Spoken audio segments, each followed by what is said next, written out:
Good evening. My name is Bruce Montgomery, and thank you for joining me on yet another edition of Technology Access Television.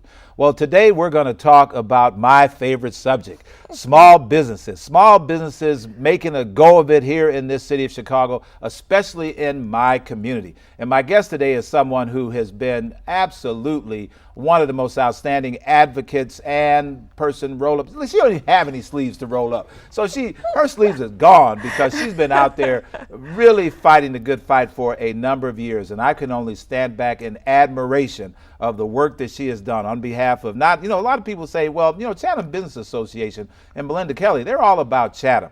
Well, you don't know Melinda Kelly. She is all about small businesses over this entire city. And she has put some good ideas in the ears of anybody that will listen, from the mayor to the governor to our senators. And believe me, they listen to Melinda Kelly because she is telling them the real truth about what it takes to run, operate, and maintain a small business in these very challenging times. So I'm very happy that I could have her here today to hear some of both the challenges and the opportunities that lie ahead, because both of us are trying to make a difference in the economic climate here in Chicago for our small businesses. And I thank my guest today, Melinda Kelly, for being here. Bruce, thank you so much, especially for that introduction, because I look at you as a person in the trenches with me. That's and correct. When you know the people in the trenches, if they say something that you're doing right, we know we're doing it right. Well, I have to say that, I've been around Chatham CBA for a long time, and certainly that's my legacy. That's where I grew up. That's where I was raised. I've been out there, and so many people, I never thought that I'd be in this position today where people look at me and say, Mr. Montgomery. I was a little kid riding my bike down Cottage Grove, let alone being at a business meeting. But I've watched, CBA has had good times and quiet times. And when you came in, there was this great legacy here, but did you know what you were getting into when you took over the reins of the Chatham Business Association? How did they talk you into this, and did you know what you were getting into? Well, to answer the question, I think most of us don't. Then it gets in our DNA and we keep going. But I was very familiar with the players at Chatham, the successful businessmen at Chatham. Mm-hmm. I was brought up by my father, who was also a newspaper man. So they're in the news, in the know, in the community, working with the civil rights leaders of the time. Okay. In addition to my mom, who was very active in the church. And when you put those two together, that makes you automatically community organizer. All right. How I came to Chatham is in my social service work when I was working for CHA and trying to get the at-risk youth employed. Their spirit is so entrepreneurial, so innovative, and I knew if I could match them with the spirit that I knew existed with the business owners in Chatham, that there was a easy way for us to get them least compliant on the pathway to home ownership and to stay in those new developments. That's interesting. I didn't know that was part of your background. So it seems like it's just been yesterday, but now this is your what year? This is my fifth year. Fifth year at the realm of Executive Director of the Chatham Business Association. And for those that don't know, CBA is not only a chamber, but you're also a delegate agency. And what does that mean for CBA to be a delegate agency? What that means is there are a few of us throughout the city of Chicago. We're a contracted agency with the city of Chicago, and our goal is to help sustain and create businesses in our respective corridors that we serve. So for instance, Chatham Business Association services the 6th and 8th Ward. And I think that's where some people kind of localize us. But on a broader scale, as you mentioned before, and you and I have been at the table, actually we both sit on the city's neighborhood strategy initiative. We are brought to the table representing those businesses as well as businesses throughout the city at large, and particularly minority-owned businesses. And because we have, we know their challenges, their successes, and we advocate for legislation that helps them improve the quality of life in the communities that you and I live in. Now, some people, maybe got bent out of shape because they saw you standing behind this politician or that politician, and they said, oh, Melinda's just up there and doing whatever. But they don't know that the reason people come and seek you out is because you do represent a membership. There are people who are paid members of the Chatham Business Association, as hard as that is to get, and they've been paying dues because they wanted representation and somebody to speak up on their behalf. Talk about that side of Sure. that. Yes, you're a delegate agency, but you're also an organization where you have membership and you respond and you report to and you advocate for the best interest of those members. And very in the membership that's there to articulate what they need and what they don't like. As you and I have been at several of those meetings, I always challenge, especially politicians. We were at the meeting the other day. Come and listen to them, because they have real good common sense ideas, and then I take those ideas and communicate them on a legislative level and fight for them to get what they need so that they can hire in our community. Everybody agrees that small businesses are the turnkey to the economy.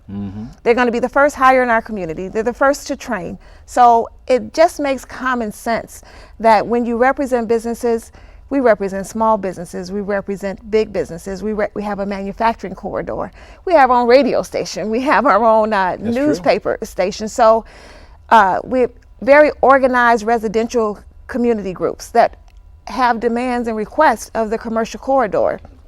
So when you have that mix and that activity going on, you can't help but be active. And I'm just so proud to represent that community. It's a point of reference for people who need a clue on a state, local, or federal level as far as what to do to get really good, solid information on what do we need, what are the challenges, what are the obstacles, how do we do public-private partnerships. It is just it's just a hub. Well, I think you've been very creative, because you said, well, I can go downtown to these meetings and I could go to City Hall, State House, but I'm more concerned about having meetings out in the community. Yes. So you brought ComEd out to the community. You brought Cook County out to the community. Said, no, I can go downtown anytime. You all need to come out and hear the businesses, because I don't want to be in the middle. I don't want them hollering at me and I got to come down and holler at you. You need to come out so you can hear right from them the concerns they have about doing business with ComEd and doing business with Cook County and doing business with the city of Chicago. Obviously, your reputation now precedes you. People know that you're a get-it-done person. Does that make it easier for you to get those folks to come out and listen, or are they still intimidated about coming out and hearing what's really going on from the small businesses directly? I find that those policymakers who are very active, not afraid, and want to make a change have no problem coming out right away. I think one of the initial connections I had with the mayor, now the current mayor of the city of Chicago, was on his listening tour. One of the things he was very eager to know is what are the challenges of the small businesses, what needs to be done, what can be changed, and then he wasn't afraid to just take that information, but to take those suggestions and put programs in place that allows us to do our job easier. Sometimes you have to move certain things to see if things aren't working right, so you can get to the root of the problem. And you need policymakers who are in tune to that, aren't scared to make from the traditional run and make some changes so that you can put programs in place, processes in place. Because, Bruce, it's one of the challenges is that in this minority game, there is a process of which I don't think we were educated on how to get engaged, how to take advantage of it, how it works. That's opened up now. So with anything, with learning and growth, it's making it a real exciting, getting things done, people finding their way, getting their legs under them, and you can see it evident in the community and the programs that an organization like Chatham Business Association can bring to the businesses. Well, one of the successes you had makes me think of something. The people say, well, if you really want to do something, give me some money. Because I got the business all hooked up, but I need some money. And I happened to be in a meeting with you and in this program where people were talking about micro lending. And it's no panacea, it's no perfect kind of situation, but of all the people to be funded in this effort, two of the people came out of your efforts in Chatham. One, the wonderful Flex Coffee, Yes. which we all love. It's just a great, it's a beautiful business. It's wonderful. It's something that's been needed in the community for so long. And yet with these two stellar entrepreneurs, I mean, when I heard the background of Flex Coffee and the other young lady that was the engineer, Yes. the challenges that they had getting financed, you can, if you don't finance them, who are you going to finance? I mean, money in the bank, background, education, contracts. They've done all the right things. Done all the right things and cannot get the time of day from our traditional financial institutions. So what does that say about the environment that exists right now? I mean, we got banks on every corner. They pop up left and right. But when you go to them to support our small businesses, then they go run and hide just like you turned on the lights in something else. And banking is a business. I mean, if you keep in mind, the banks were just bailed out by regulators. Yeah. And if I loan you money and you get in trouble, and then I have to loan you money to get out of trouble, I'm going to have a lot to say on who you loan to. It doesn't necessarily do great for the community. I can say that the banks have been very active in our micro-lending program because they want not only to loan to the businesses, but they use it as an avenue to make sure that we can do what we need to do on the technical side to get businesses ready to take that relationship from a microloan to a bank. We have banks, and you know, our board of directors has quite a few fine banking financial institutions on there. Fifth Third, PNC, Seaway Bank, Urban Partnership Bank participates in this, and what they do is donate loan officers to us. What that helps us do with this microloan, which is more like a carrot, helps the business loans. As you heard the two young ladies, she had 2 contracts in hand. Yes. Hefty contracts, and was employing African American engineers from our community and was unable to get financing. But this will build a bridge, and it also makes help her present her company in a more bankable form so that she can take this microloan and leverage it over to improve a banking relationship. Because it's got to be two components. You have to fit into the profile of the bank. You've got to pick the bank that wants you as a customer, because again, they're in the business of doing banking. So it allows us to kind of segue into that and not have them go out of business before they get to that point. And that was the microloan initiative of us getting that done. Now speaking of that, and this is probably another weight that's on your shoulders, because like you said, growing up, Chatham was Chatham. So this is Soft Sheen, this is Johnson Products, this is Independence Bank, this is Seaway Bank, this is Robbins Insurance. These are all these legacy businesses. And yet now people wonder, where are the mentors? Where are the leaders? Where are the people that can show me the ropes? And the one thing that I think is the most tragic element of doing business in Chicago is Chicago always projects this, I got mine, you get yours. You know, I figured it out, you go figure it out. But you've tried to say, wait a minute, that's not what it's all about. The big guys got to show the medium-sized guys, and medium-sized guys got to show the little guys. And so every month on the second Tuesday, you try to get the people together, and yet it's free. Come to the meeting, learn, link up, meet up, network. Why is it so hard to get people to come out and build the kind of community that you've been trying to build for 5 years of getting people to work with each other? Well, I think, Bruce, it's a lot of challenges. Some of them you just previously stated. One of the good things, the benefits about Chatham is that we're fully supported in those membership meetings. Our microloan day, people come out and again, they participate. Our challenge is going to be, in my opinion, we've gone from fighting the moral right for racism, and now we're in this economic battle, which is a little different because it crosses the lines of just color and right and wrong. It has to do with being able to be economically engaged. Any business now that is not, so the forefathers that we know that created the wealth, the Soft Sheens, you know, if they did it in this day and time, it might look a little different with technology added to it. So everybody has to reinvent themselves. Everybody has to get into the global market. Everybody has to change. You know, there's little different niches now that you can get. We're in the middle of making a transportation hub. So companies that you and I, or that our forefathers built wealth on, will look totally different today, and that's okay. In addition to that, succession planning, those successful business owners created some very successful businesses that created some great generational youth who now are going to do and are doing different things, and that's okay. The connection we have to do is take that same mentorship regardless of our bloodline and do it with our youth, create those jobs, create those opportunities, create that spirit that Chatham, I think, was famous for, which was cultivating that entrepreneurial spirit. Yes, right. So that is the succession plan. That's, I think, the key to Chatham's success. It was created by very successful businessmen. We haven't lost that mission, haven't lost that flavor. We recognize that mentorship, working together is key, and it's working for us. So speaking of that, then, it's important for people to know that CBA isn't just about Chatham.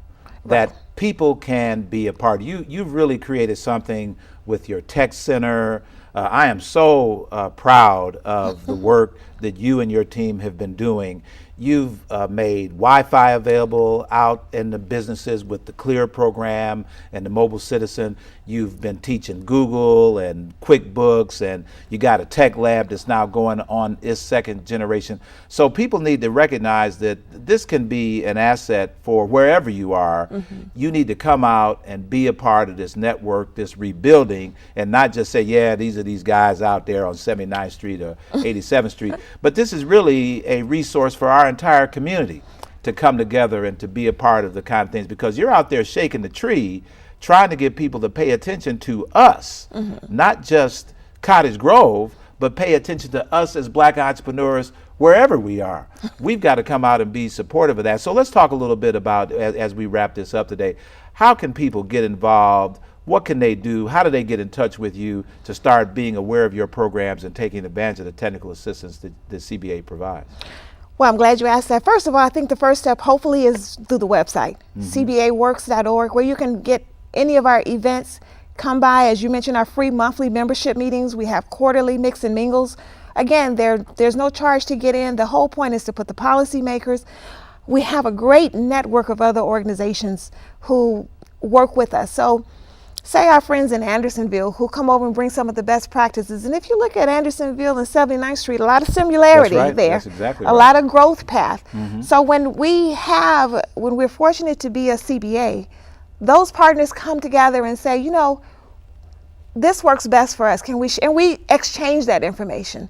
So working with the city, there's not too much that if we can articulate it, look at the process and it's not working and doesn't help that community. And I want to say the southern region, and what we find is that if it's not working on the south side, it's not working on the north side or the west side.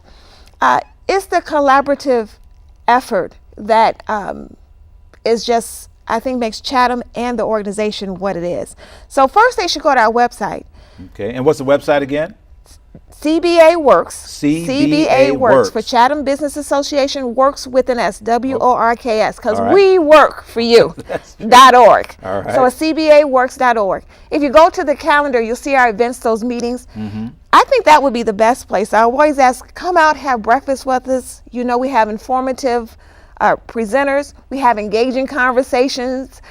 We talk about things that are relevant to the small business community. Start there. And when you call CBA, somebody answers the phone. You have a great and wonderful, you wouldn't be sitting in this chair now if it wasn't for your office manager. She is great. So people don't think this is a one woman show. No, it is not. You have a complete team who are committed to the community and committed to the work, from Samnia to Carletta to Aisha to Cherie to Richard, who does our micro lending, and they all care about being successful and responding to those businesses. As you heard at the roundtable, we want to make sure we don't do a welfare line. We don't want you sitting there waiting. We want you in and out. We want to ask you once for your documentation, and we want to get you on your way. And what's the phone number? Our phone number is 773-994-5006. Okay, well, you heard it from the lady herself. And October 8th is our next meeting. They should come out. October 8th. So look, every Tuesday at what? 8 o'clock, 8:30? Second Tuesday a month. Second Tuesday every month over at the South Central Community, right off of 83rd. And Ellis. It's a wonderful meeting. You get a free breakfast. If you don't want to do nothing else, come out and eat. But I guarantee you'll walk away with some knowledge and some contacts. And if you don't get but any card in one of these meetings, you better get Melinda Kelly's card. Please do. We would love to have you. Because she's the person that you need to know. Getting businesses going. There's a revival going on in our communities on Cottage Grove, on 87th Street. We got entrepreneurs out there that are really making a difference, and they're making a difference because they're sticking together. and making sure that we can win as a win-win team. And CBA is the team that you want to be on. I want to thank Melinda Kelly for being here. I want to thank you for watching this edition of Technology Access Television. My name is Bruce Montgomery. We'll see you next time.